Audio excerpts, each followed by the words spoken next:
দর্শক, আমন্ত্রণ আজ দুপুরে। আপনাদের সঙ্গে আছি আমি নুহাত সাওম। সবাইকে শুভেচ্ছা জানিয়ে শুরু করছি আজ দুপুরের আজকের আয়োজন। আজ থাকছে সংস্কৃতি, এনটিভি অনুষ্ঠান সূচি ও দুপুরের অতিথি। প্রথমেই থাকছে সংস্কৃতি। ভূমি আর্ট গ্যালারি ও শিল্পাঙ্গনের যৌথ আয়োজনে ধানমন্ডির ভূমি আর্ট গ্যালারিতে অনুষ্ঠিত হচ্ছে শিল্পী সৈয়দ গোলাম দস্তগীরের একক চিত্রকলা প্রদর্শনী epic journey of a migratory bird. প্রদর্শনী চলবে 14 জানুয়ারি পর্যন্ত। বাংলাদেশ শিল্পকলা একাডেমিতে অনুষ্ঠিত হচ্ছে ষষ্ঠ জাতীয় ভাস্কর্য প্রদর্শনী। প্রদর্শনী চলবে 20 জানুয়ারি 2025 পর্যন্ত। ধানমন্ডির বেঙ্গল শিল্পালয়ে অনুষ্ঠিত হচ্ছে শিল্পী কাজী আব্দুল বাসেতের শিল্পকর্ম প্রদর্শনী বৃষ্টিতে রোদের কণা। প্রদর্শনীতে শিল্পীর অ্যাক্রিলিক, প্যাস্টেল, চারকোল, জল রং ও কালি কলমে রেখাচিত্র সহ মোট 72টি শিল্পকর্ম স্থান পেয়েছে। প্রতিদিন বেলা 4টা থেকে রাত 8টা এই সময় প্রদর্শনী চলবে 11 জানুয়ারি পর্যন্ত। এবার এনটিভি অনুষ্ঠান সূচি। এবার জানিয়ে দিচ্ছি এনটিভির আজ রাতের বিশেষ বিশেষ অনুষ্ঠানগুলির সময়সূচি। সন্ধ্যা 6টা 15 মিনিটে থাকছে বিশেষ টক শো সংলাপ প্রতিদিন।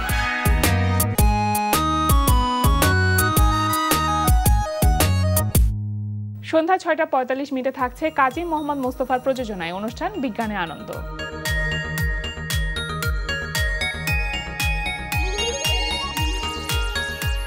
রাত 8টা 20 মিনিটে থাকছে আলামিন স্বপনের রচনায় তাইফুর জাহান আশিকের পরিচালনায় ধারাবাহিক নাটক ফাউল।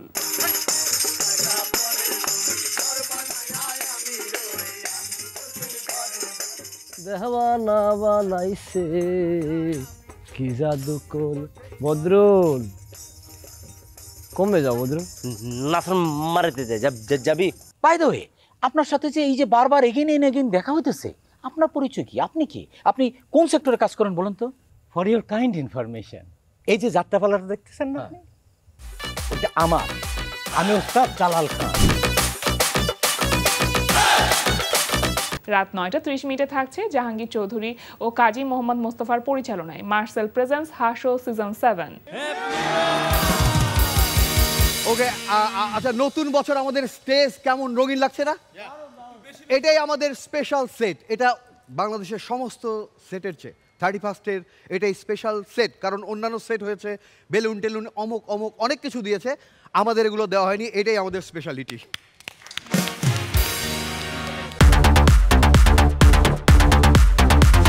কোই মিল গিয়া যে জাদু, সে যদি পারভার্ট হইতো তাইলে সে প্রতিদিনটাকে কি বলতো? দুধ।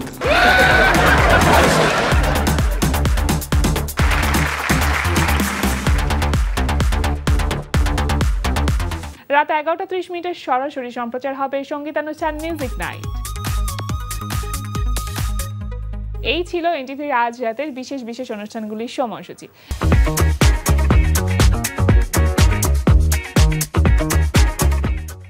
এবার দুপুরের অতিথি। প্রিয় দর্শক, আমাদের আজ দুপুরের অতিথি চিত্রশিল্পী সৈয়দ গোলাম দস্তগীর। শুভ দুপুর ভাইয়া। শুভ দুপুর। কেমন আছেন? জি, ভালো আছি। Epic journey of a migratory bird এই শিরোনামে একটি সোলো এক্সিবিশন আপনার শুরু হয়েছে, যেটা আপনার দ্বিতীয় একক প্রদর্শনী বলা যায়। তো সবকিছু মিলিয়ে কেমন চলছে এক্সিবিশন? আমার যথেষ্ট ভালো লাগছে, সেকেন্ড টাইম সোলো করতে পারা। ভালোই লাগছে। অনেক দর্শক আসছেন, নানা ধরনের দর্শক আসছেন, লেখা পড়ছেন, ছবি দেখছেন। জি, এই যে epic journey of a migratory bird এরকম ধরনের একটি নামকরণ করেছেন আপনার প্রদর্শনীর, কারণটা কি মূলত? মানে বিষয়বস্তুর সাথে এই নামকরণটি কিভাবে আসলে কানেক্ট করে? Epic journey of a migratory বার্ডটা এখানে একটা সিম্বলিক অর্থে এই বার্ডটাকে ব্যবহার করা হয়েছে। ফার্স্ট গ্রেট ওয়ারের পরে পৃথিবী খুব ডিফিকাল্ট হয়ে গেল। আমরা আস্তে আস্তে, এখন তো ধরেন যেছে এই যে আমরা যখন এক দেশ থেকে আরেক দেশে যাই, পাসপোর্ট, ভিসা, তারপরে এতগুলো সিকিউরিটি চেকিং, বেল্ট খুলে ফেলো, জুতা খুলে ফেলো। তো এইটা আমাকে খুব এক ধরনের পীড়া দিত আর কি। এবং আসলে প্রথম গ্রেট ওয়ারের আগে পৃথিবীটা এরকম ছিল না। আপনি সারা পৃথিবীতে অনায়াসে যে এক দেশ থেকে আরেক দেশে যেতে পারতেন। আমরা জাতি রাষ্ট্র তৈরি করলাম, করার ফলে বিভেদ তৈরি হলো সারা পৃথিবীতে, মানুষে মানুষে কনফ্লিক্ট, এবং কনফ্লিক্টটা এমন, এখন দেখেন যে হচ্ছে যুদ্ধ, পরিবেশ বিপর্যয়, অনেক কিছু হচ্ছে। আমরা জাতিসত্তা টিকিয়ে রাখার জন্য যেটা বলি যে হচ্ছে ওই কালচার আমার মধ্যে ঢুকতে পারবে না, আমার কালচার ওর মধ্যে যেতে পারবে না, এরকম অনেক ধরনের ঘটনা হয়। তো এই সমস্ত ব্যারিয়ারগুলোকে, এবং আমরা যেমন ধরেন যে হচ্ছে আমি একটা জায়গা রবীন্দ্রনাথের ভারত পথিক রামমোহন রায়, ওখানে উনি বলছেন যে যখন আমরা বাধা দিলাম অন্য জাতিদের ঢুকতে, তখন অতিথিরা ঢুকলো দস্যু বেশে, দরজা ভেঙে। আচ্ছা, তো ওই যে দরজা বন্ধ করে দিলে যেটা হয় সেটা, তা পাখি এখানে কি করলো, পাখিটা বলা হচ্ছে আসলে আপনিও একটা পাখি আমিও একটা পাখি, এরকম একটা জায়গা থেকে। তো আমরা যখন উপরে উঠে যাই তখন দেখি যে হচ্ছে সব তো এক, দের ইজ নো কাটাতার, তাই না, সব এক, সারা পৃথিবীটা এক, সুন্দর। তো ওইটা, এবং ধরেন যে হচ্ছে আর একটা জিনিস, ওই ফটোগ্রাফার ছিলেন নওয়াজের সাহেব এবং প্রয়াত আলী জাকের, এরা দুজনেই প্রয়াত। ওনাদের একটা কাজ দেখছিলাম আমি এক সময়, ধারাবাহিকভাবে ছাপা হচ্ছিল। ওখানে আমি দেখলাম একটা সাইবেরিয়ার ওই অঞ্চলের, মানে তুন্দ্রা অঞ্চলের থেকে, সাইবেরিয়া না, তুন্দ্রা অঞ্চলের একটা ফার্ন আমাদের এখানে পাওয়া যাচ্ছে। ওটা তো আমার এনভায়রনমেন্টের কোনো ক্ষতি করে নাই, বরং আমরা সমৃদ্ধ হই। তো এক যখন বর্ডার থাকে না, আমরা প্রত্যেকটা ভাষা এবং সংস্কৃতিতে দেখবো অন্য অনেক ভাষা এবং সংস্কৃতি ওটার মধ্যে মিশেছে। তো আমরা আস্তে আস্তে রিজিট হয়ে যাচ্ছি। ওই জায়গাটা ভেঙে ফেলার জন্যই হচ্ছে epic journey of a migratory bird. উপরে উঠে যাও, দেখো সারা পৃথিবীতে কোনো বিভেদ নাই।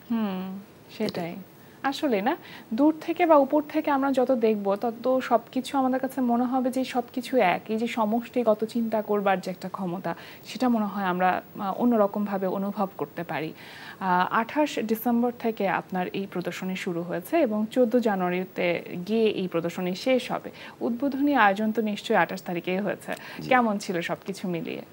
অনেক মানুষ এসেছিল এবং ওখানে খুব একটা ইন্টারেস্টিং ঘটনা ঘটেছে।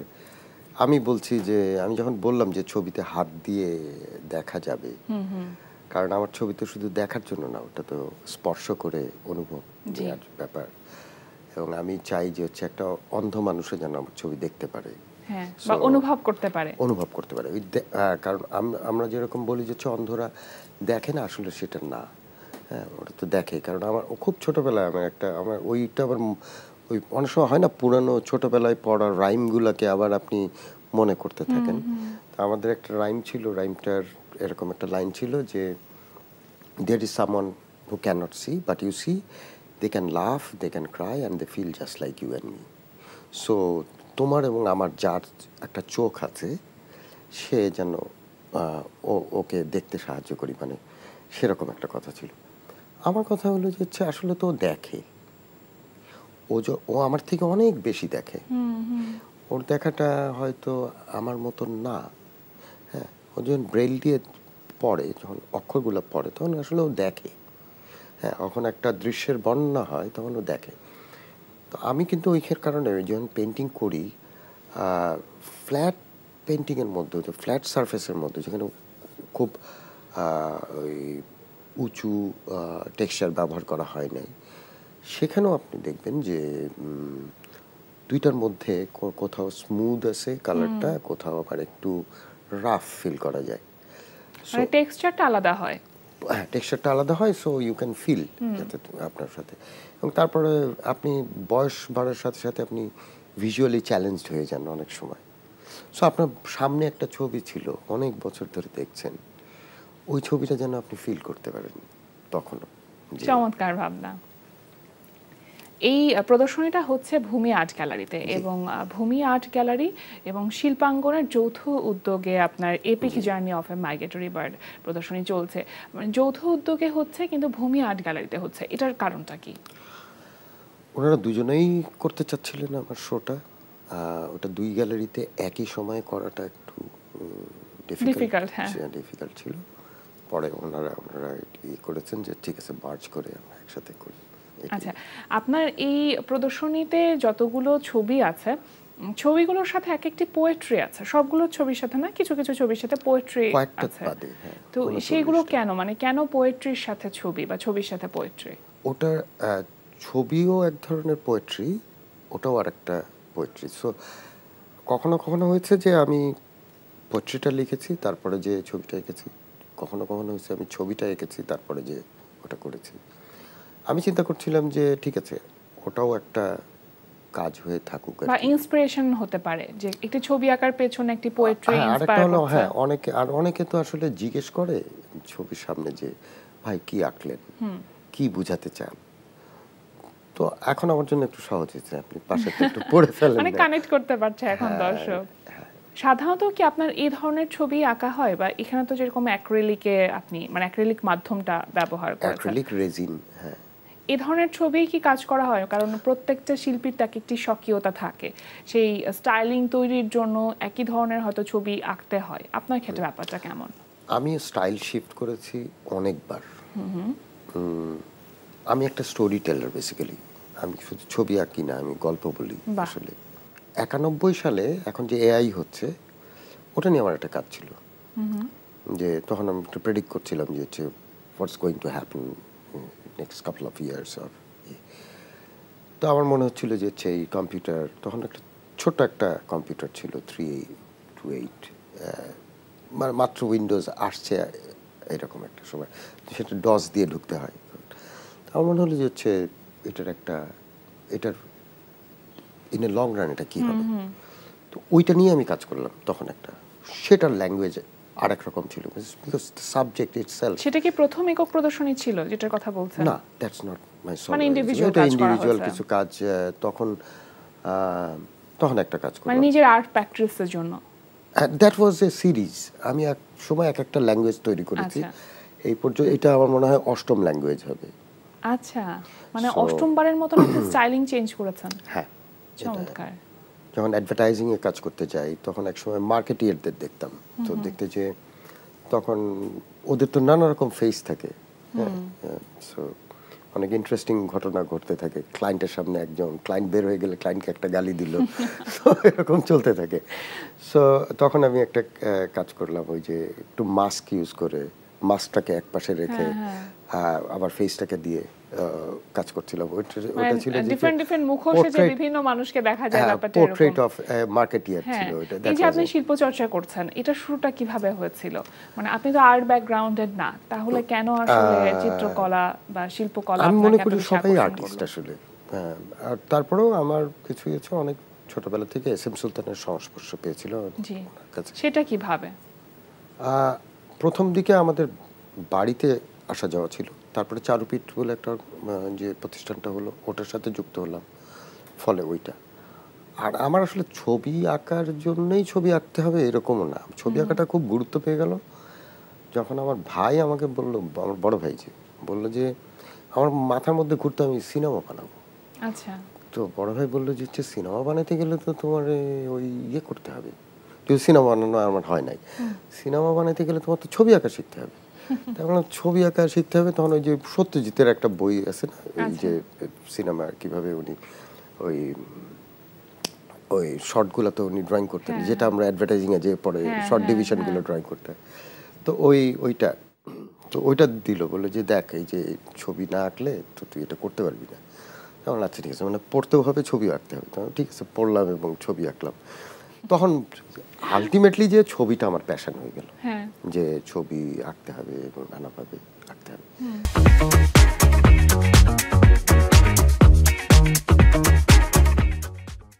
এই মানে দিন শেষে আপনি আসলে স্টোরি টেলার হতে চেয়েছিলেন, কিন্তু ইন এ ডিফারেন্ট ওয়ে আপনি এখন স্টোরি টেলার। এস.এম. সুলতানের সাথে যে সংস্পর্শে আসা, সেই সময়টাতে আপনি যা কিছু শিখেছেন সেটা এখন কতখানি কাজে লাগছে বা কিভাবে কাজে লাগছে?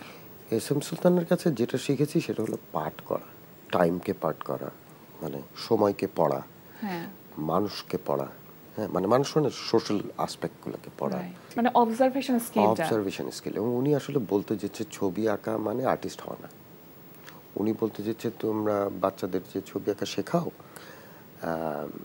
একটা পর্যায়ে তো যে আমরা বলে শেখানোর দরকারটা কি, তো উনি বলতে চেয়েছে দেখো ওই অবজারভেশনটা জানাটাই হচ্ছে আসল, ছবি আঁকাটা কিছু না। বাহ, দেখতে পারলে আঁকতে পারবে। উনি বারবার খুব জোর দিতেন যে, যেটা আমাদের এখানে খুব সমস্যা হয়, যে এই যে স্কুলে যে ছাতা, একটা ছাতা তো অনেক রকম হয়, বন্ধ করে রাখলে এরকম হবে, আর গোল ফুটায় রাখলে ওটাকে আরেক রকম হবে, আরেক রকম ছাতা আছে এরকম হবে। তো অনেক ফর্মে আমরা ছাতাকে দেখি না। তো ওই যখন টিপিক্যালি ছাতা মানে এরকম একটা হাফ সার্কেল, তারপরে কতগুলো হাফ সার্কেল দিয়ে কতগুলো লাইন টেনে দেওয়া, ইটস নট ছাতা। এই জিনিসটা উনি খুব, আর উনি মানুষকে বোঝা, দেশকে বোঝা, গাছ চেনা, পাখি চেনা, এই যে জিনিসটা মানে ছবি আঁকার থেকেও অনেক বেশি হলো দেখতে পারার ক্ষমতা, তারপরে সেটাকে নোট রাখার মতন করে নেয়া। কি সুন্দর করে বললেন কথাগুলো না। আচ্ছা, আপনি যেহেতু আর্ট ব্যাকগ্রাউন্ডের না, তো যখন আর্টিস্ট কমিউনিটির মধ্যে আপনি আসার চেষ্টা করছিলেন, সেই সময়টাতে কি কোনো চ্যালেঞ্জ বলে মনে হয়েছিল? একেবারেই না, মানে এভরিওয়ান ওয়াজ ভেরি ওয়েলকামিং আমার ব্যাপারে।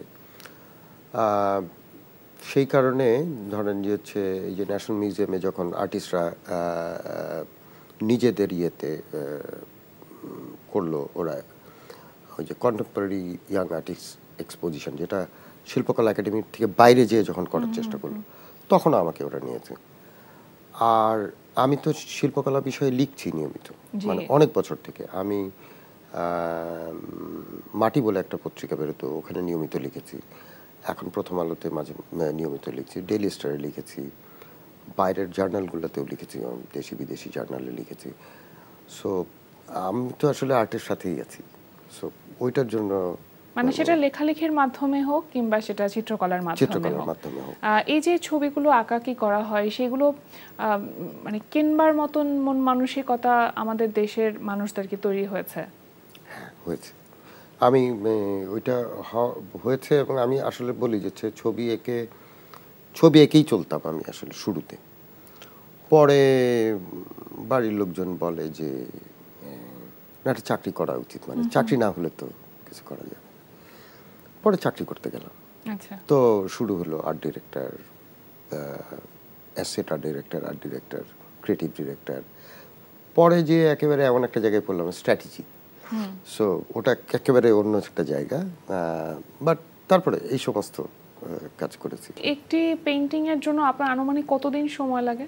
কখনো মাস পার হয়ে যায়, অনেক দিন। হ্যাঁ, কখনো, তবে 7 দিন 10 দিনের আগে কোনো ছবি শেষ হয় না, সেটা যত ছোটই হোক। আপনার এখন পর্যন্ত অনেকগুলো গ্রুপ এক্সিবিশনে পার্টিসিপেট করা হয়েছে। রিসেন্ট আর কোনো গ্রুপ এক্সিবিশন আছে যেখানে আপনার কাজ দেখা যাবে বা কোনো পরিকল্পনা রয়েছে কি? না, খুব রিসেন্ট বলা যায় না, তবে কথা আছে দু একটা গ্যালারির সাথে, দেশের বাইরে, দেশে কথা আছে। এখন সেটা ঠিক বলতে চাচ্ছি না এই মুহূর্তে, মানে কোথায়, মানে এখন পরিকল্পনার একটা জায়গাতে আছে। হ্যাঁ। এই বছরটা নিয়ে আপনার কোনো পরিকল্পনা আছে? এই বছরে হ্যাঁ, আমার আছে, আমি এইটাকে নিয়ে আরো এক্সটেন্ড করব, আরো কাজকর্ম করব। এই পার্টিকুলার সিরিজটা আমি চাই আইদার মানুষ দেখুক রিয়েল ফর্মে, অথবা এইটা ডিজিটালি অ্যাটলিস্ট আমি বিভিন্ন জায়গায় ছড়িয়ে দিতে চাই, so that people can understand যে এই যে এখন যে অশান্ত একটা পরিবেশ, চারিদিকে যুদ্ধের, আবার সেই মনে হচ্ছে দ্বিতীয় বিশ্বযুদ্ধের পরে আর একটা যুদ্ধতে আমরা ঢুকে যাচ্ছি, এবং সাংঘাতিকভাবে আপনার যে মানে মানুষের বিভাজন বা এই বিভেদটা কমে আমরা যেন আসলে একটা ছাতার নিচে আসতে পারি, সেটাই আমাদের প্রত্যাশা। এবং যে বক্তব্যটি আপনি আপনার এই এক্সিবিশন দিয়ে তুলে ধরতে চেয়েছেন, অনেক ভালো লাগলো আপনার সাথে কথা বলে, অনেক কিছু জানা হলো। এই বছরটা যেন সুন্দর হয় সেটাই প্রত্যাশা করছি। আজকে আমাদের আয়োজনে আসবার জন্য আপনাকে অসংখ্য ধন্যবাদ। আপনাকে অনেক ধন্যবাদ। শুভ নববর্ষ। শুভ নববর্ষ। প্রিয় দর্শক, আমরা চলে এসেছি অনুষ্ঠানের শেষ প্রান্তে। অনুষ্ঠান সম্পর্কে আপনার মতামত জানাতে মেইল করুন আজ দুপুরে @ntvbd.com এ। বিশ্বের যে কোনো প্রান্ত থেকে যে কোনো সময় আজ দুপুরে দেখতে ভিজিট করুন আমাদের পূর্ণাঙ্গ ওয়েব পোর্টাল www.ntvbd.com। এছাড়া এনটিভি সব জনপ্রিয় অনুষ্ঠান ও খবরের আপডেট পেতে ভিজিট করুন আমাদের ইউটিউব চ্যানেল ও ভেরিফাইড ফেসবুক পেজে। সবার মঙ্গল কামনায় আজকের মতো এখানেই শেষ করছি। শুভ দুপুর।